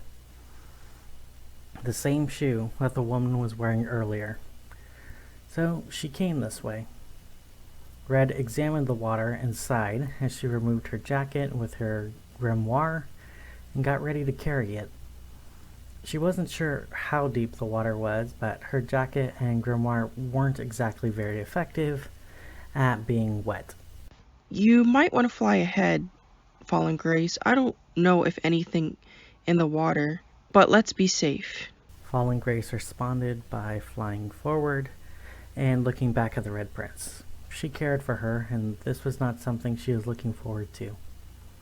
"Stay safe," she warned her little sister. Putting the flashlight in her mouth, Red carefully waded through the water, holding the jacket and the grimoire above her head. It wasn't long until the water was up to her waist. Red felt every cell in her body go into overload trying to detect any danger. The chill sank into her bones while her mind thought of serpents swimming just beyond her feet, waiting to bite her legs, or of an octopus as large as a card table, waiting to wrap its tentacles around her body and to pull her down too quickly for her to even scream. Or, even worse, monstrous things. Stay calm, Marceline whispered to Red while making it to the other shore. Sighing and putting on her jean jacket again, Red felt worse than naked without the jacket on herself. Even cold and wet, it felt so much better to have the jacket on. It saved her life so many times before, but sadly, things like that also needed just as much care as they gave. Is there anything ahead? Red asked. "Well, I think there's some stairs leading down ahead, and look out!"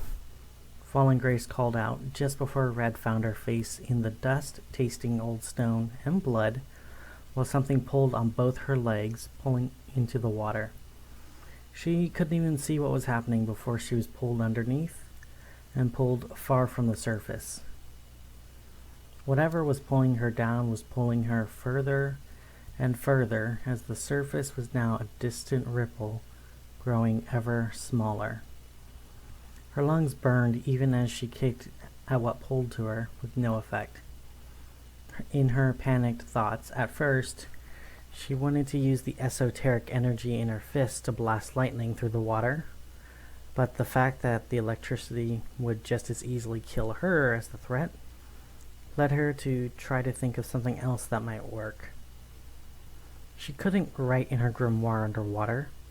She couldn't use the swarm switch without having somewhere to switch to, and she couldn't speak, so she couldn't affect whatever it was. Now, so deep in the water that there was no difference between closing her eyes or keeping them open, and with her lungs burning like they were filled with molten steel, and her heart pounding in her ears like drums, and she knew that her consciousness would be going very soon. There had to be some way out, right? Still, even as she struggled, she only felt herself get deeper, and then a very clear thought came into her head. She was going to die here. Nothing she could do would change that. This thought didn't bring her panic, but it brought clarity to her. If she was going to die anyways, she would bring this creature down with her. Turning to face where she was being pulled to, the Red Prince balled her fist and thrust them both forward like she was trying to punch her invisible adversary. Her hands flashed with the electric esoteric energy, but instead of being blue like it normally was, the energy was crimson as freshly shed blood, as it brought both light and energy to the water around her. When light was introduced by the red energy, she saw that she wasn't as deep as she thought. The only thing tangled around her leg was seaweed, and the surface was only a few inches above her head. Standing up as quickly as she could, she gulped the air, her hands still flashing the red energy. "What the hell? What was that?" Falling Grace asked while Red dragged herself to the shore, tearing away the seaweed and flopping onto the shore, focusing on her breathing just for a few minutes before she finally spoke. What that was an illusion. It was very deliberately set up for me, trap me in a situation where I could fight back, and where if I tried to fight back, I would have died. They probably weren't expecting me to do what I just did. What was that energy? I never saw anything like that from you. Red lifted her hand, remembering the feeling of the crimson energy. It was like holding a heart in her hand. A lot of incredible life-giving energy, but it was also so fragile that if she squeezed even lightly, it would have died. She had felt fire in her hands. That was like holding a balloon while it was expanding. And she had felt lightning within her hands, and that was like holding a swarm of mice all trying to escape her hand. Whatever that crimson energy was, it wasn't an element she was familiar with. Focusing the emotions she felt in that moment underwater, she flexed her fingers, feeling the tingle flow around her hands and fingers, but this time the energy was blue and electric and familiar. I don't know, we'll probably have to look into that more when we get home. Dragging herself to her feet, Red saw that indeed just 10 feet ahead of her, there was a metal stairway that led down to the deep dark. Grabbing the flashlight, which by some miracle still worked. "Are you sure about this? You were hurt, and I haven't seen you hurt like that in a long time." Red lifted her finger to her lips where she bit herself when she fell. Removing it with some fresh blood, Red nodded. If I don't try to stop this, it'll keep happening, and you know I won't allow that. That is not my nature. Falling Grace sighed and dusted herself off as she flew just ahead of Red, instinctively worried about her sister. "And you tell everyone you're not a hero." The Red Prince was a lot of things. She was proud of her work, she enjoyed helping others, and something inside of her pushed her to keep helping others. But even with the blessing of those like Adansi and the Baron, she did not want to take that title. There was too much darkness in her past for her to call herself a shield for others. Brushing off her wet grimoire, she could see that her own personal sigil was peeling off of the leather cover, revealing just beneath that there was a golden crown within a red heater, a shield shape, a symbol of a hero. Something that Red wasn't willing to accept, and she kept covering it up. Still, though, she kept her grimoire close to her heart, as both her and her sister walked down those shaky steps into a dark unknown.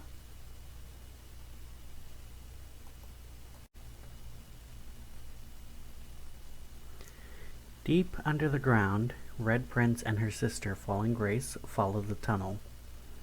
Soon it led to an area that was definitely a part of the old fort. Carvings in the wall showed the flag of the Seven Cities with the late Emperor's seal, a man who had been dead for over 40 years.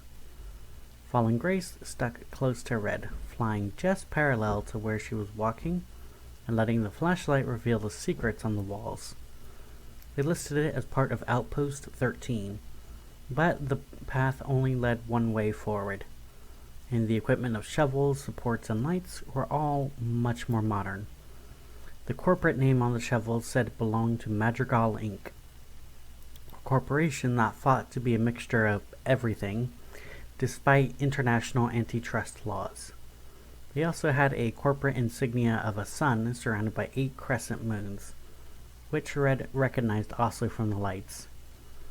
They must have been the ones excavating the old fort.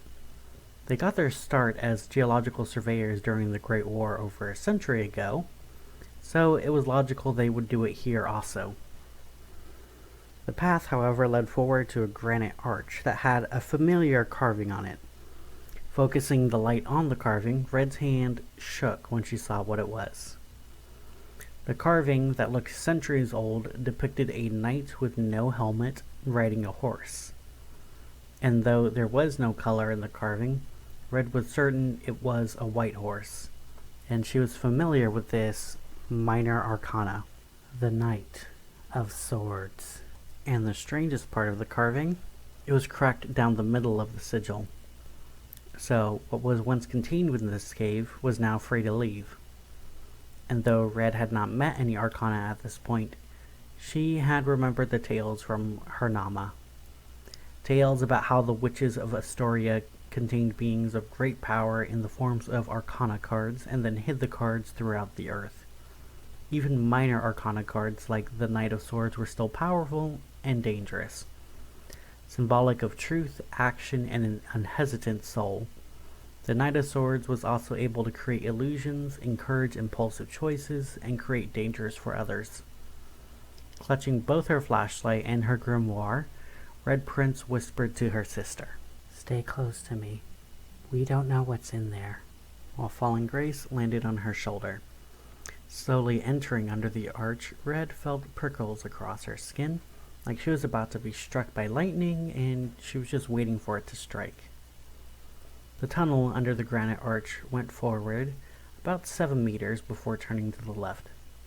Following it led to a round chamber that was about 3 meters tall and wide enough that Red couldn't see the edges of the chamber. But she did see in the middle was a construction light pointing directly at a large granite slab with 3 objects on top. The ground just below the slab was marked with red spray paint, clearly meant to show that the objects weren't made to be touched. Approaching the slab, Red could see a very light red distortion in the air around the objects. The objects were cursed, and now close enough she could see what the objects were. On the left was a pair of stirrups. In the center of the slab was a helmet, and on the right, stabbed into the stone itself, was a sword that was still sharp despite being stabbed through stone. These objects clearly belonged to the Knight of Swords, but the question remained, where is the knight? "Where do you think the knight is?" Red asked Fallen Grace, who whispered back, "Behind you." Whipping around, Red turned to face Crystal Carla Campbell, but she looked very different this time. Her uniform from before was gone, and now she wore a robe with no sleeves, revealing that along her hands and arms were spades, tattoos that were once covered by her uniform. And on her face, there was a spade on both of her cheeks pointing up to her eyes, and on her forehead were spades pointing down at her eyes, with a spade on her nose pointing up. They looked like they were crudely made by herself, but the part that made Red pause was what was in her hand. An iron cage with spikes pointing inwards, and sitting down in the middle of the cage, hugging her knees and hiding her face, was Fallen Grace. Glancing at Fallen Grace at her shoulder, Red watched as she waved and then vanished. An illusion. "Yes, I have your sister, Marceline. Yes, I know your name. So let's make this quick.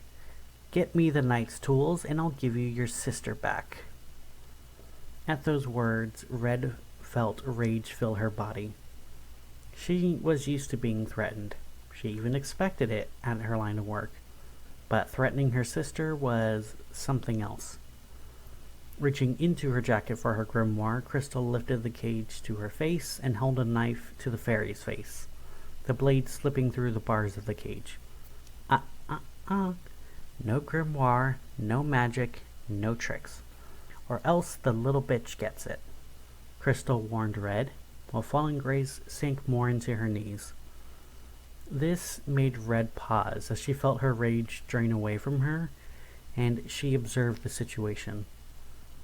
Fallen Grace didn't even look hurt, and she was cowering in a cage, unable to even look at the knife.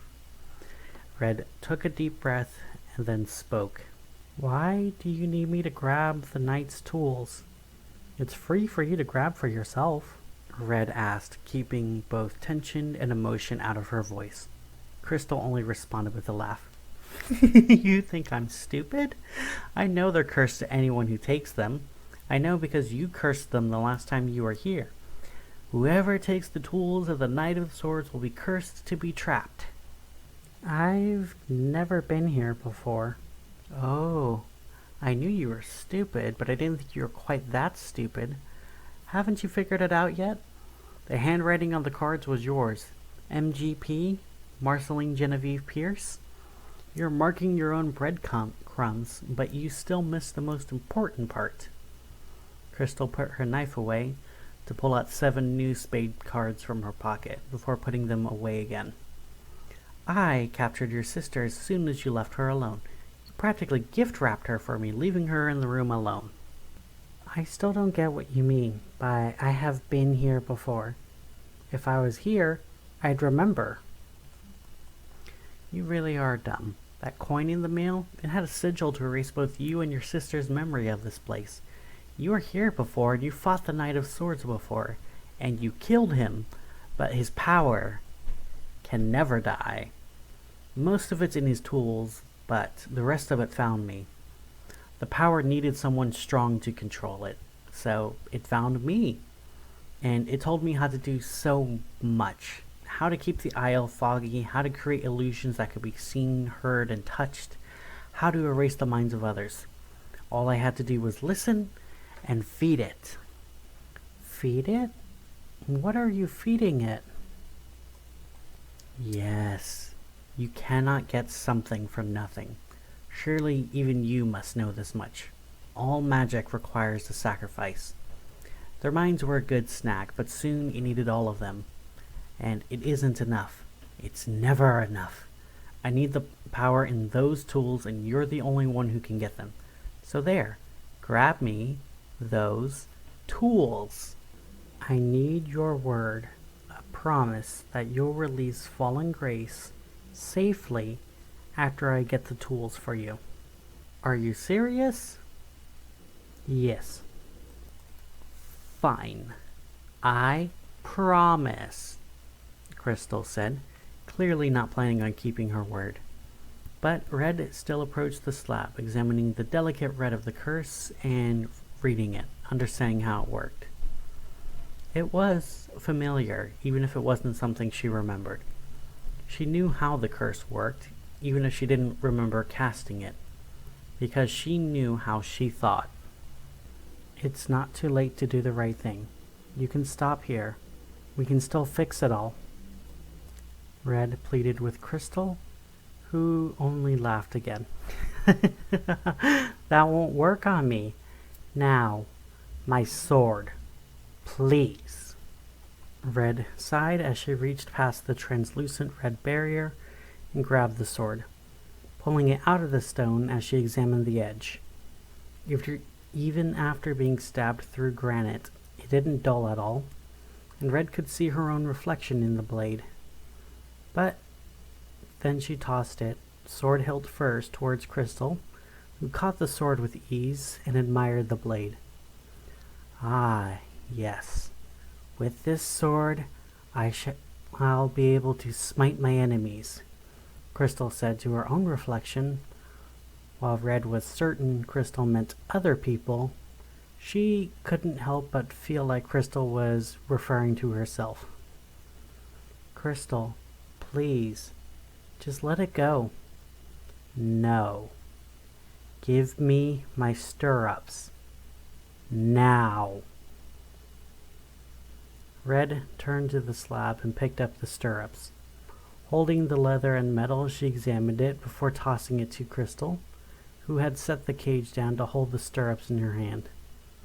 If she was fascinated by the sword, then she was absolutely obsessed with the stirrups. With this, I will take the reins over fate. Red opened her mouth to speak again before she decided against it. Instead, she reached over and grabbed the helmet. It was warm, and even in her hand she could feel the power radiating off of it. Most of the essence of the Knight of Swords was in his helmet. Red wondered for a moment if that was why he normally didn't wear it, if the power was too much for him to wield. But before Red could warn Crystal, she was interrupted. Just put it on my head. Our deal? You'll get your sister when the helmet rests on my head. Red silently walked towards Crystal, who held the sword in her right hand and the stirrups in her left hand. Her eyes were only focused on the helmet in Red Prince's hands. You know, this power wasn't meant to be wielded by humans. The Asturian witches hid all the arcana for a reason. They knew how dangerous a single minor arcana could be.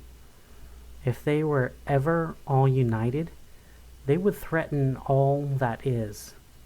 I have to ask, please, just leave all the power down here to rot, like it was meant to. I don't care, bitch. All of the power will be mine. I will be a god. You know, most gods don't dress up like a Wonderland reject, Red said to her. Shut up. Put the helmet on my head, Crystal ordered. Red sighed and held the helmet in front of Crystal, and then lifted it over her head. Careful to move her hair out of the way and setting the helmet on her head comfortably, even taking care to move hair out of the way of her eyes. I'm so sorry.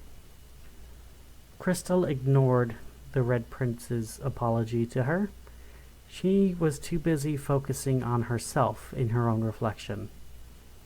Narcissus had found his reflection, and Crystal had discovered her sword. With this helmet, I will have the wisdom to wield it all. Return my sister to me.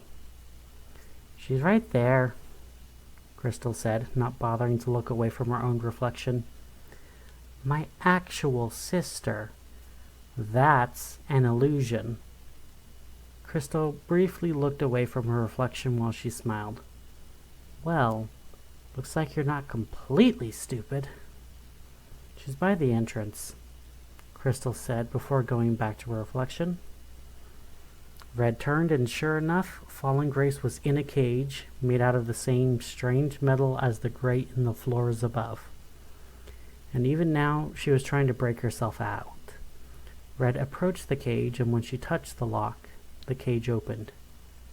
Before I take you with me, I need you to tell me something only you would know, Red asked Fallen Grace, who sighed before answering. You love bonies so much, but you're severely allergic to their fur, Fallen Grace said before flying to Red's shoulder to sit on. She was indeed the real Fallen Grace. We'll be leaving now, Red said while stepping towards the exit, only to see it vanish, turning into a granite wall. Red whipped around to face Crystal, who was now no longer focused on her own reflection. Her hair floated like she was full of static charge.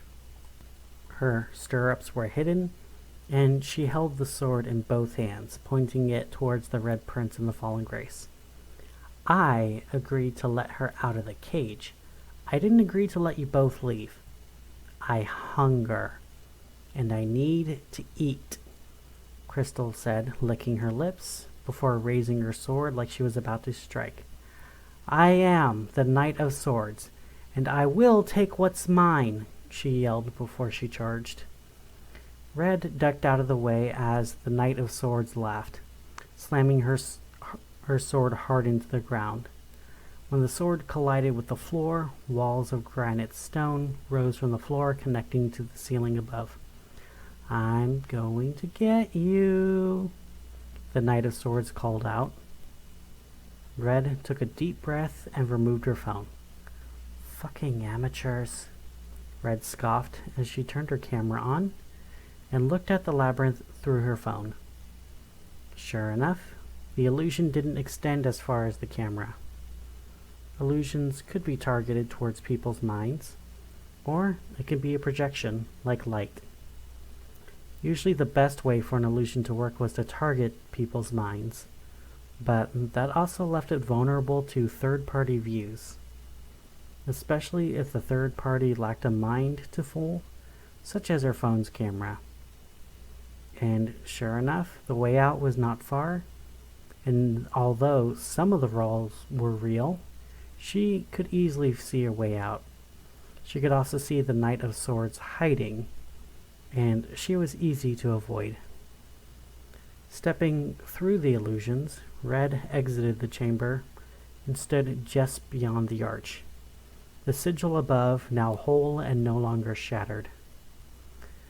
"That didn't work, bitch. Want to try again?" Fallen Grace called out. The Knight of Swords screeched like a banshee as she ran towards the exit, her sword drawn and ready to strike as her eyes were filled with murder, and she ran as fast as she could. And as soon as she reached the exit, though, she dropped to the ground in a heap, like she ran into a solid steel wall. "What the fucking hell?" the knight asked as she swung her sword at the invisible barrier. The sword stopped at the entrance, unable to break through the unseen barrier, not even making a clanging noise. Whatever was there stopping it, it wasn't physical. "Why the fuck is this happening?" the Knight of Swords demanded from the Red Prince and Fallen Grace.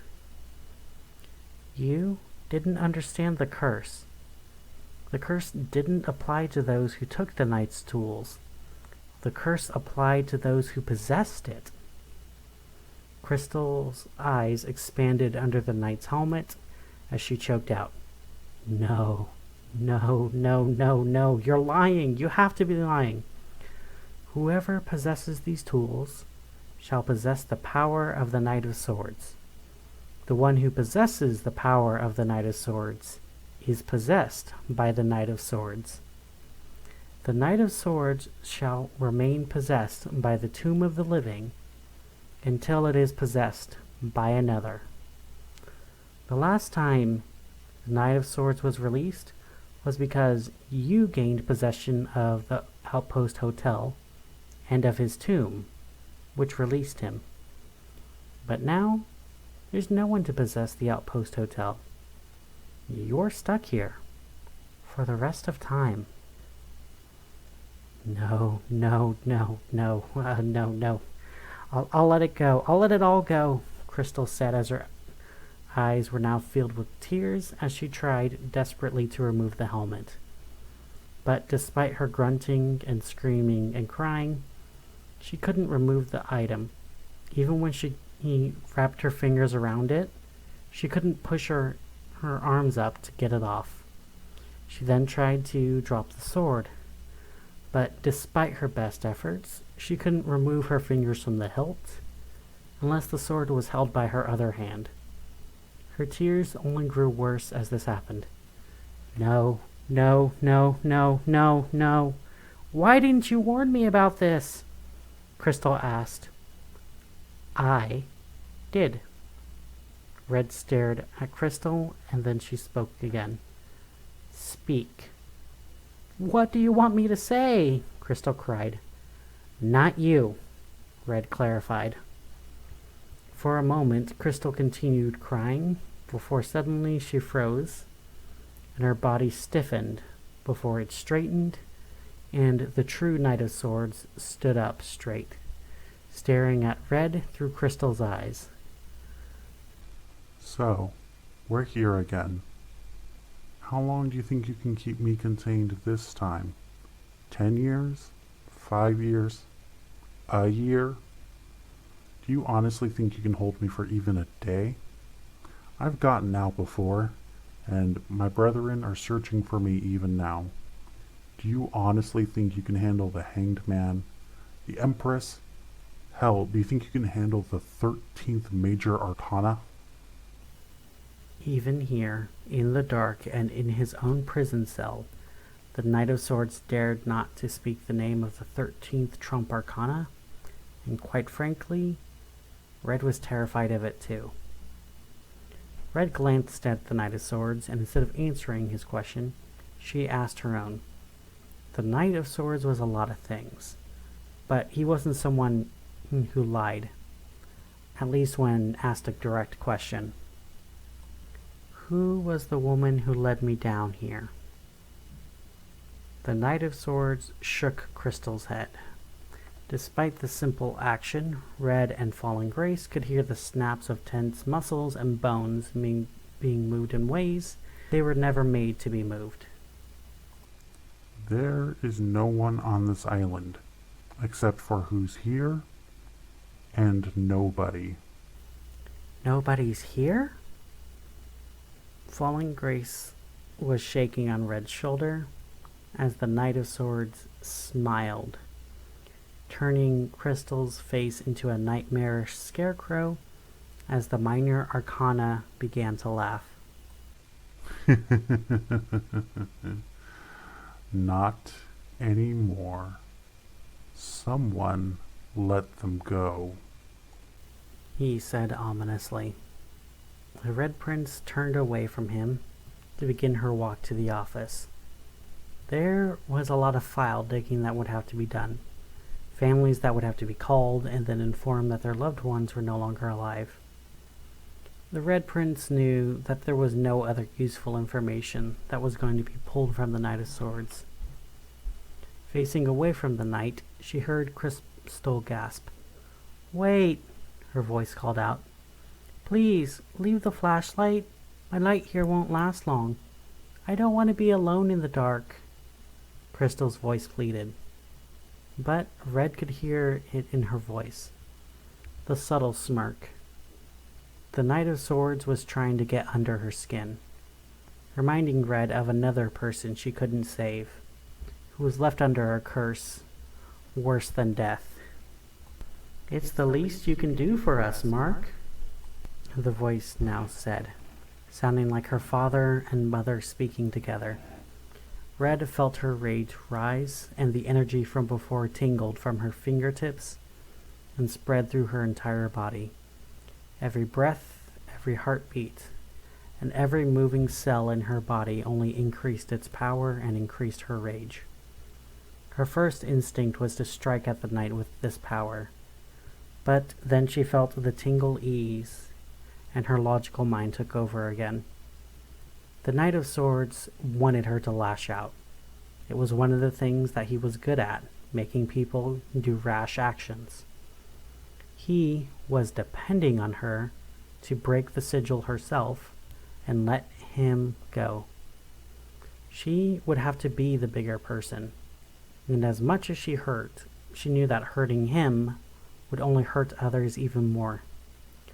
Letting out a long sigh, Marceline turned off the flashlight and did something to the flashlight before holding it up. "Fallen Grace, please, take this to the prisoner. Just toss it in," Marceline asked her sister. "Sister, why are you doing this?" Fallen Grace asked, confused. "Just trust me," the Red Prince answered. Fallen Grace nodded and grabbed the flashlight, flying closer to the threshold before tossing it inside. "Ah, such a good boy, Honoris Augustus," the Knight of Swords spoke in a voice that Red didn't recognize, but she could tell made Fallen Grace incredibly pissed off. Reaching behind her, she grabbed Fallen Grace and spoke aloud. He's trying to bait you. You're better than him, and you know that. Just get me out of here, Fallen Gray said, holding both of her hands up in a rude gesture, as the Red Prince walked away, guided by the light of her phone. Not long after they left, the Knight of Swords chuckled to himself before pressing the button on the flashlight. But instead of a light, nothing happened. Lifting the flashlight up close to his eyes in the dying light of the construction light in the chamber, there he saw the flashlight had no light bulb, leaving him alone in the dark. When he screamed, he only had nobody for company. When Red made it to the surface, she saw for the first time on this island the sun. Outpost Isle was indeed beautiful, if not for the dead grass everywhere and the rats and crabs now scrambling to hide from the sun's harsh glare. But something else she saw on the surface was hundreds of people. They were all pale and they looked half-starved, but they were all staring out at the ocean. Now free from the influence of the Knight of Swords, the zombie were all now free to see the ocean, curing their affliction. The sacrifices were now no longer sacrificed. Red stared out over the crowd, all looking away from her. She would still have a lot of work ahead of her, contacting the families of those who are missing for weeks or even months. But at least she would give the families something even better than closure. Still, though, the victory felt bittersweet. Fallen Grace, seeing Red's disappointment, whispered into her ear, "You gave her multiple chances to stop. She chose possession and power over freedom and choice. Now her power chose to possess her. If there's a way to free her without freeing the Knight of Swords, you know we'll figure it out. He got to me too, you know. Especially when he spoke in my father's voice, and that name, I abandoned it for a reason, and you know that," Fallen Grace said sadly. Red responded by gently rubbing Fallen Grace's tears away from her cheek with just her fingertip. "Well, come on now. We have a lot of work to do. And how are we getting paid?"